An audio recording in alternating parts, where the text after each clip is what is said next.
business on the planet currently has new systems, new procedures, new ways of doing things, and as a result, new skills are being required by our team. What does that look like? Well, as leaders and coaches, we need to improve our skills in actually coaching people, in coaching our team members on these new activities, these new procedures, these new systems. We need to become coaches.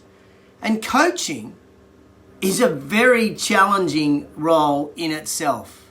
Good morning, Jamie, Marissa, Susie, good morning. Believe me, I am a coach. I'm a rugby coach, or a former rugby coach. I'm a netball coach. My daughter Zoe's netball team I coach.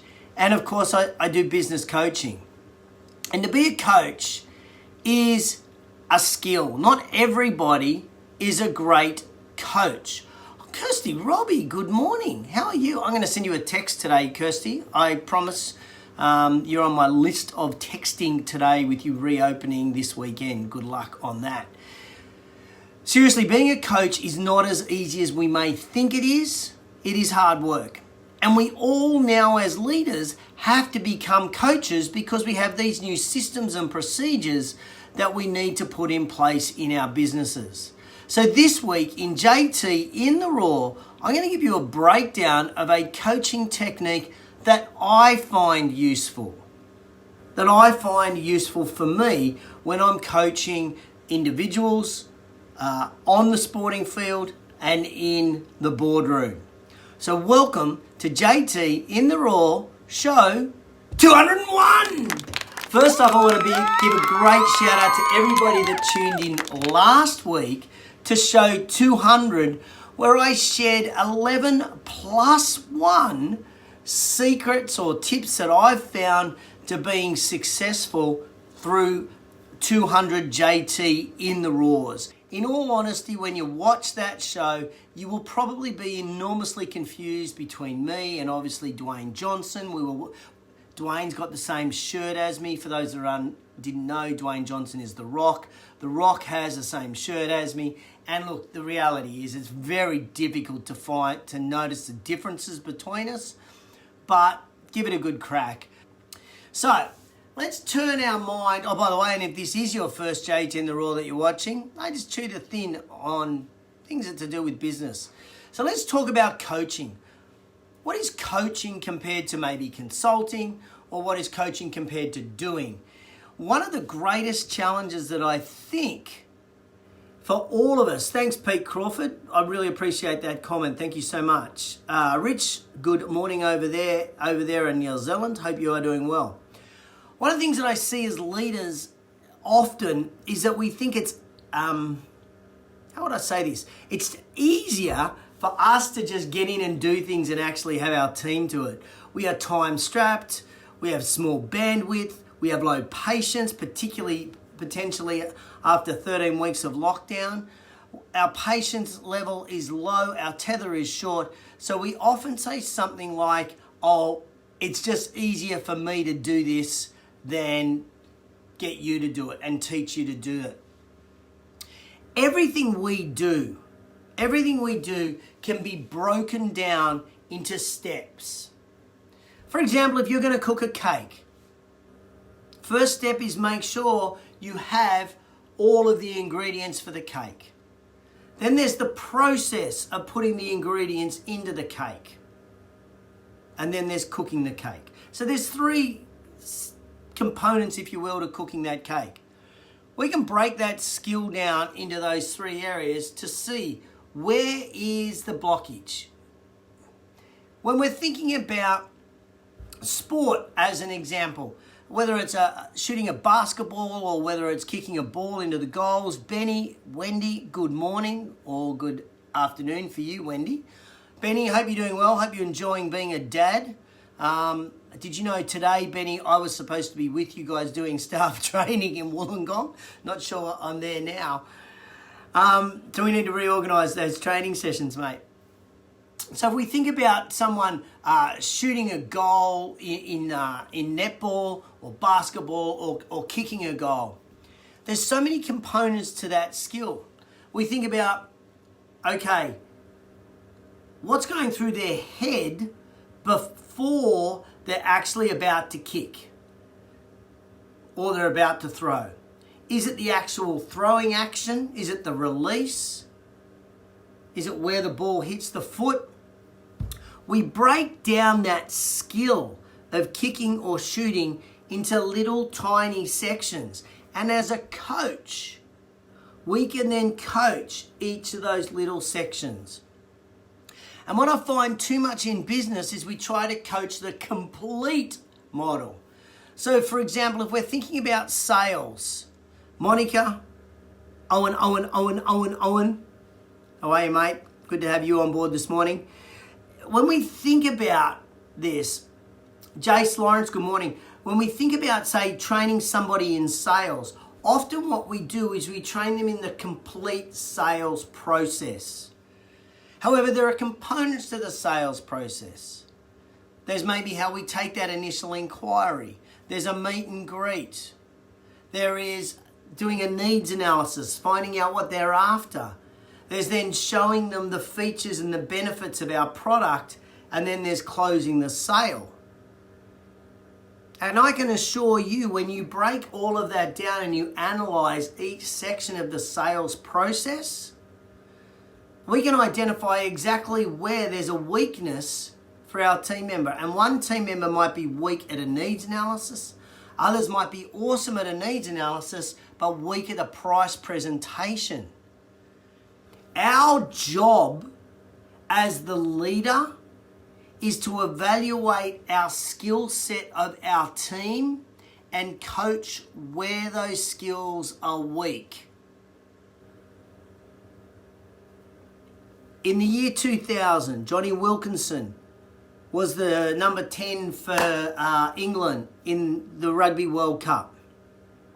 And if you watch anything that Johnny Wilkinson does, he mentally rehearses kicking the goal before he actually kicks the ball. And what his coach identified was his mindset before he kicked was more important to him than his actual action. His action was fine. So they identified that was the component of the skill that he needed to improve. What we do as leaders with our team is we are time strapped, we're time poor, we don't have the energy, we don't have the enthusiasm to break that down, but we have to. That is our responsibility with our team, is to break down the skill set that is required and work out where there is a blockage, where there is a weakness. And that is, ladies and gentlemen, what we train. The more specific we can get with the skill that we need to train, the better the result we will get. So the more specific we can work out where their weakness is, the more specific that training can be, the greater the result we will get. So I guess the technique for coaching that I use, that I find particularly useful, is analyzing the complete picture and then finding where that individual weakness is, and then that's what I go to work on. So last night, as an example, with my netball girls, my shooters in my netball team, I know their weakness is shooting when they are under physical exhaustion. So I made them sprint and then shoot. I wasn't worried about whether it went in or not. What I was worried about was their ability to shoot after an effort, after a physical effort. We can do exactly the same in business. And that's what I'm challenging you with today, is that in business, regardless of whether we are teaching a new skill set around sales, whether it is how we're going to meet and greet our clients at our front desk, at our welcome desk, or at our reception area, whether it's the skill set of, if we're a personal trainer, taking someone through a personal training session, whether it's the skill set of analyzing a P&L. What we need to do is we need to look at the entire process and work out where that weakness actually is, and then develop training techniques around improving that particular skill set. I want to reinforce again, ladies and gentlemen, as leaders, it is often easier for us to just say, stop, don't worry, I'll get in, I'll do it. That doesn't help. That doesn't help the individual, it doesn't help the business, and as sure as shit doesn't help you as a leader, it just gives you more and more bullet points on your job description. You don't need any more as a leader, you've got enough. So let's think about this coaching thing again. Let's think about what that might look like. We want to be really specific in where the blockage is, really specific in where the weakness is. Identify that blockage, then build practice and skill set strength around that weakness. Then put it all together and we've got a much stronger individual that works in our team. So the more specific you can be, the more specific your training can be, the better the result.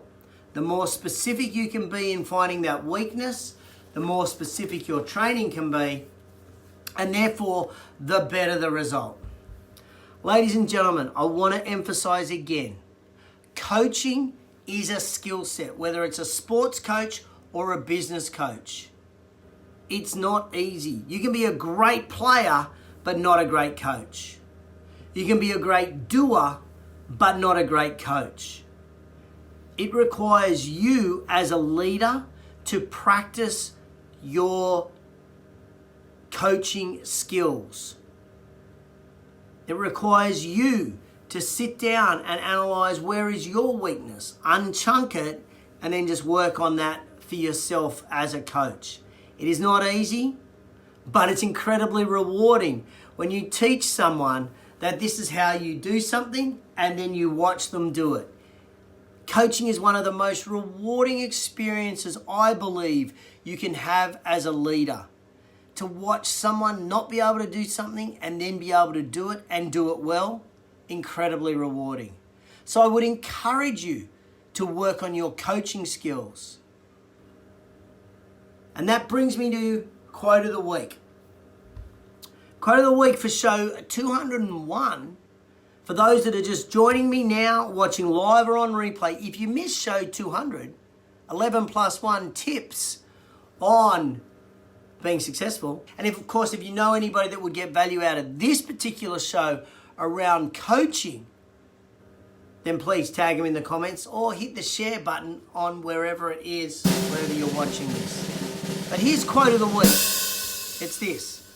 Coaching is identifying what skill needs working on and how to improve it.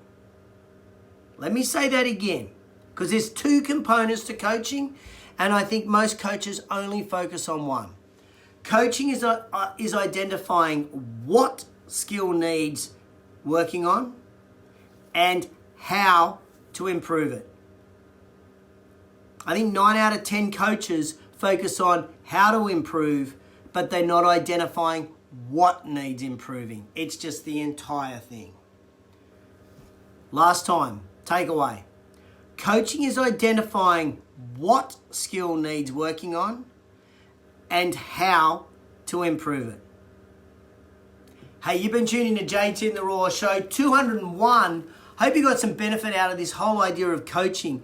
With the world changing and a whole bunch of new things happening in our business, new processes, new systems, the importance of coaching as leaders has raised to a new level. And our job as leaders is to raise our coaching skills to a new level. So if you got any value out of the show, please hit me with a love heart. I'm seeing some thumbs up coming up now. If you know anybody that could get value, feel free to tag them or share this show. One more time, coaching is identifying what skill needs working on and how to improve that skill. Hope you enjoyed the show. Have an awesome weekend. If you are in Victoria in Australia, all the very best with the opening of your clubs over the weekend. And I will catch you next week or on the flip side.